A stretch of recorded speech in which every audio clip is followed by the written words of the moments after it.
In 2017, robotics engineer Kemisola Bolarinwa lost her aunt to stage 3 breast cancer. She says that initially her aunt called it a spiritual attack and was praying for it to go away.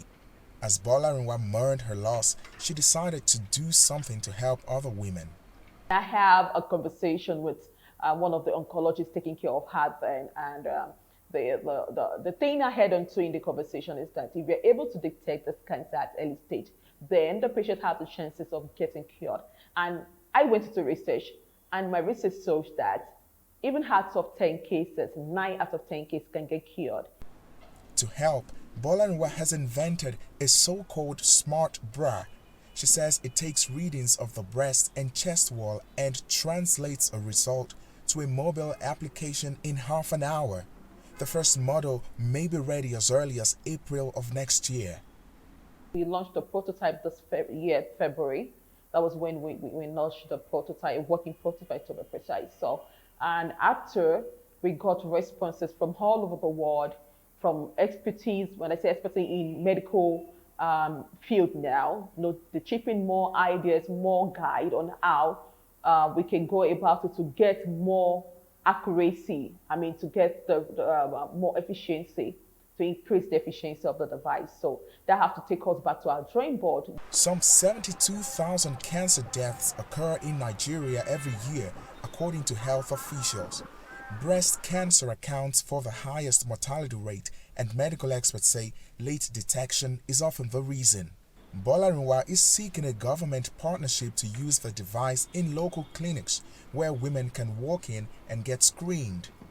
Gloria Chinyere Uku, a breast cancer survivor, had a mastectomy in 2017. Oku took part in a shirtless photoshoot as a way of overcoming her anxiety about her scar. She now works for Project Pink Blue, a breast cancer advocacy organization. I said to the people who are down with cancer, it's not a death sentence. You know, keep pushing, keep hoping, keep believing, keep talking about your challenges. And eventually, we hope that one day there will be a cure for cancer. In 2017, Nigeria's president signed a bill for the establishment of the National Institute of Cancer Research and Treatment.